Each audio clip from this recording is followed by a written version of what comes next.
This episode is brought to you by Stouffer's. Here comes three-time juggling champion Natalia Rogers. She's juggling law school, her TA job. Oh, narrowly catches the laundry. What's that fourth ball?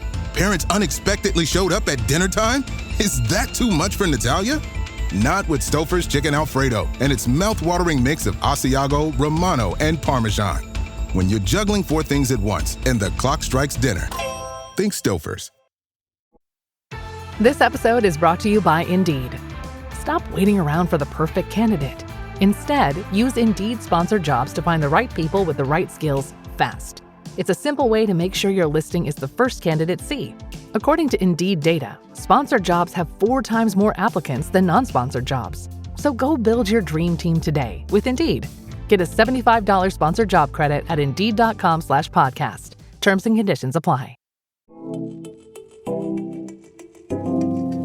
I'm Aislinn Green, and this is Unpacked, the podcast that unpacks the world's most interesting destinations and the deeper stories behind travel. This month, we're diving into Afar's annual Where to Go list, and this year's list is a little different because in 2026, we want to lessen the burden on over-touristed destinations and help expand visitation to other parts of the world. And that's why our editors carefully selected 24 emerging regions and overlooked cities that I promise will inspire you to start planning your next great adventure.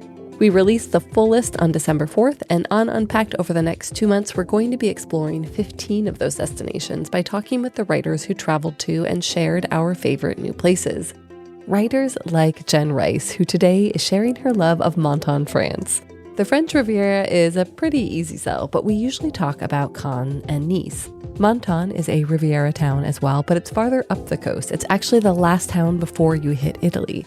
But that does not mean it's any less magical. As Jen shares, the subtropical climate means you can find ingredients here that you won't find anywhere else. So it's home to some incredible restaurants, including the 3-Michelin-starred Mirador and lemons so sweetly delicious you can eat them like apples. It's gorgeous and glamorous with candy-colored buildings and lots of Italian nods given the border proximity. But as Jen shares, Menton isn't as flashy as its neighbors, which means you can still find affordable hotels, walkable streets, and plenty of quiet places to call your own. Welcome, Jen. So we're here to talk about Menton, France, which is apparently the appropriately French way to pronounce it. So what brought you to that part of the world, and can you paint us a picture of what it's like to be there? When I turned 41 last year, so that would be 2024, I was meeting friends in Cannes and Antibes for my birthday. And I kind of like to wander when I go around Europe by train. It's just more romantic that way. So I had a couple of extra days after my birthday, and I'd always wanted to go to Mirador. And so I started looking at Menton and decided to stop through and continue my birthday celebrations. And I got a reservation at Mirador, and it was one of the greatest dinners and nights of my life. And that kind of put Menton on my map for like, why is everyone not going here? Not just for Mirador, but it's just kind of a slower pace of the Riviera. And I thought it was just so romantic. What was it about that meal that was so exceptional?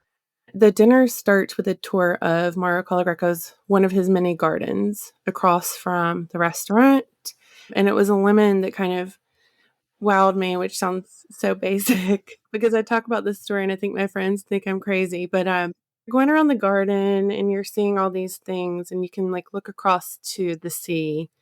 The mountains are on the other side of the backdrop. So it's this very like beautiful landscape. And it is literally the last town in France before you hit Italy. So I think it's kind of lost in the shuffle of we need to get to Cannes, we need to get to Nice, we need to get to these areas. It's just so beautiful. So you finish the garden tour and then go sit in the restaurant. And I think the restaurant could probably run without any kind of power. It's one of the most sustainable restaurants I've ever seen. And they have like a fermentation lab, and they have an anthropologist and archaeologist, and that's her full-time job to study the land of Italy meets France and like the history of it. So everything is just very simple and you can really taste the flavors. So, when I went into the fermentation lab and the lab where they R&D everything is one of the coolest things I've ever done.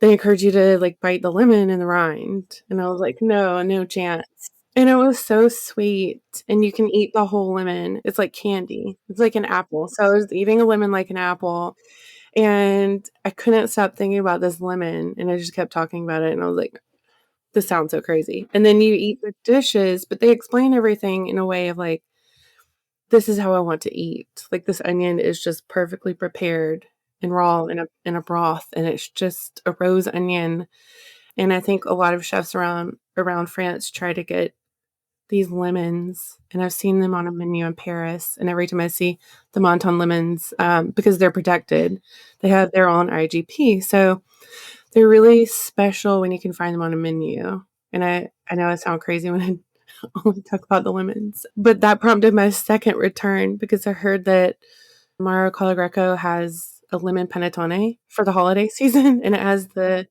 Menton lemons in the panettone, and I was like, how do I get back for Christmas?" And so that's what you did? You went back for Christmas? So I went back a second time last year. I love that the lemon is like the celebrity of all of this. Like, this is what drove you to travel. It is. So you mentioned that this is like the last place that you can visit before you hit Italy. So I imagine you have a lot of French and a lot of Italian inspiration. So how do those kind of dual cultures manifest? So when you go to Menton, it has like everything you want from, I think, France and Italy in one. And I feel like it's a little more Italian when you get to the old town because you like, if you're walking into the old town, you just see like all the beautiful candy colored buildings on the sea. It looks a little like Cinque Terre. So it's a really cool area. It's not just one thing or the other. It's like a blend of cultures. How big is Menton as a whole? I think it's around 30,000 people. So it's not too big and you can pretty much walk everywhere.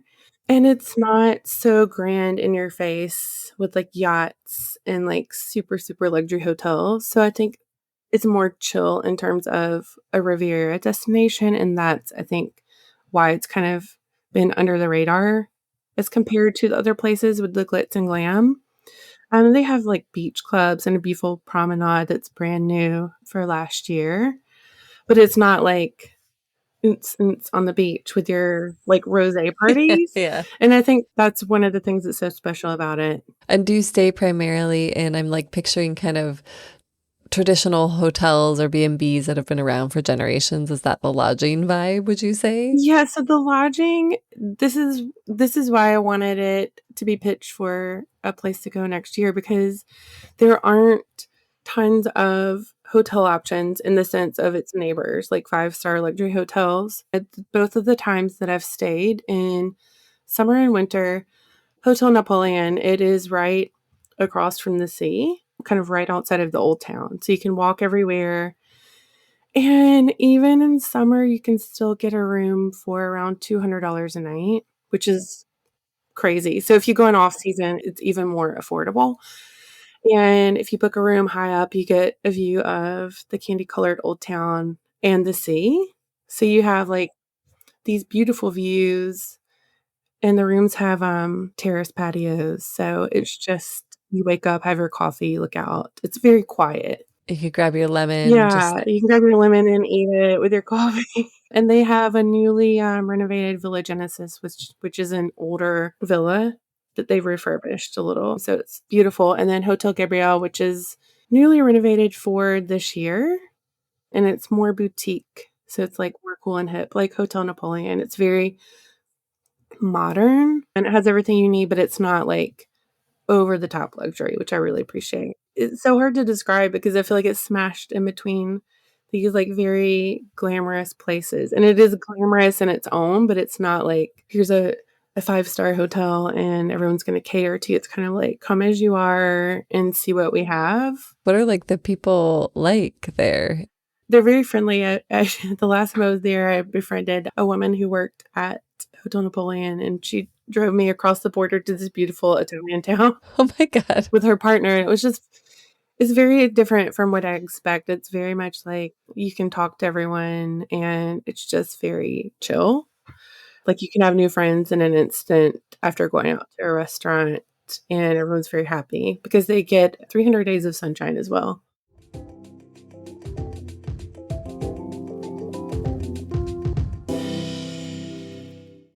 This episode is brought to you by FX's The Beauty Official Podcast. Join host Evan Ross Katz on the official podcast for FX's hottest new series, The Beauty, taking you behind the scenes with its amazing stars as they discuss the show's most jaw-dropping moments. Featuring Evan Peters, Anthony Ramos, Jeremy Pope, Ashton Kutcher, Rebecca Hall, Bella Hadid, Meghan Trainor, Isabella Rossellini, Jessica Alexander, and Ari Grainer. Search FX's The Beauty wherever you listen to podcasts. Kaylee Cuoco and Sam Claflin star in the MGM Plus original series, Vanished. When the man Alice loves disappears on a train to the south of France, every romantic memory becomes evidence. Every intimate detail, a potential threat. She thought she knew everything about him, but she may not even know his real name. 4-part thriller Vanished premieres February 1st on MGM Plus. Finding the truth is a dangerous affair.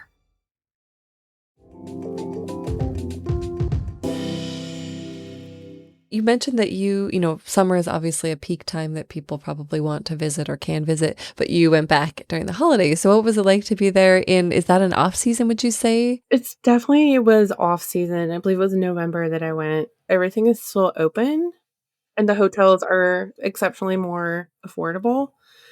In a lot of these towns, like the restaurants and the hotels close, but everything is still open here. So you can still go to Mirazor. You can still go.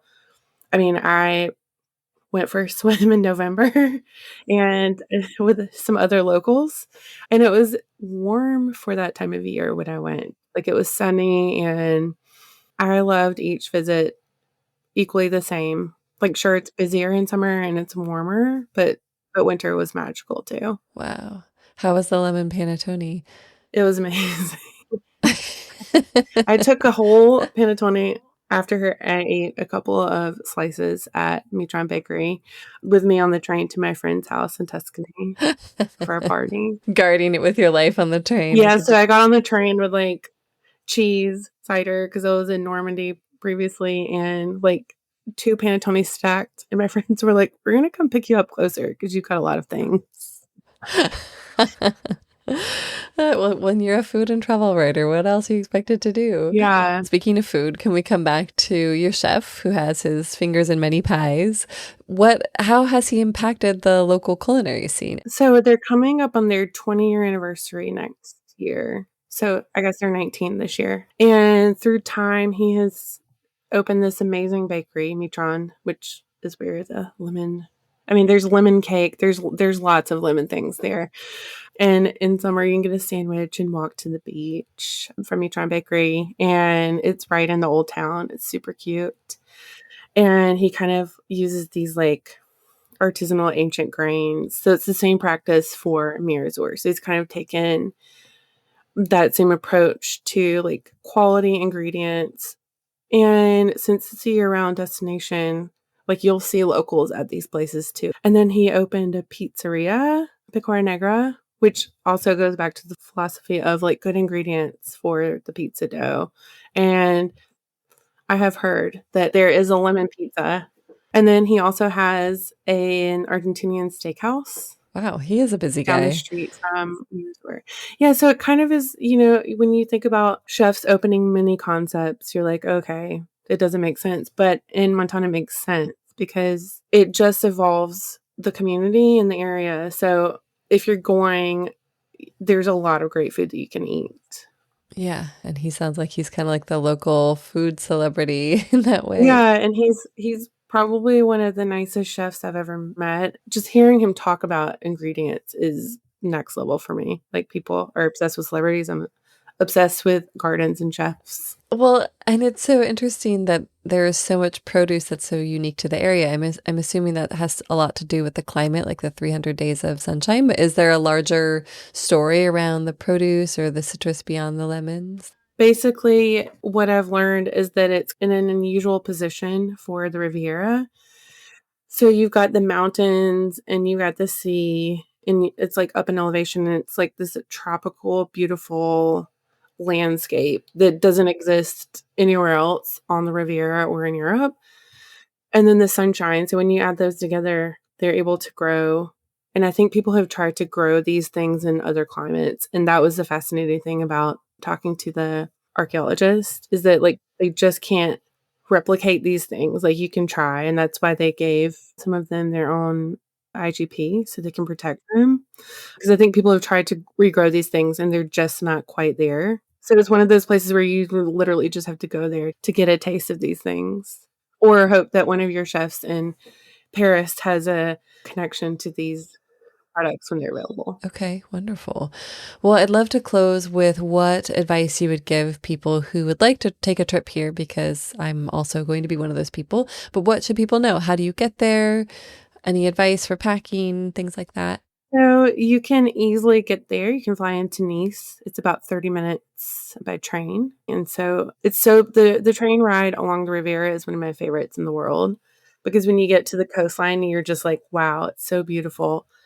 And, if you stay in Menton, you can still hop to these more popular destinations. And I feel like it's one of those places that doesn't book out so quickly. So you can still get like Hotel Napoleon, you can still get a hotel in peak summer and experience the Riviera.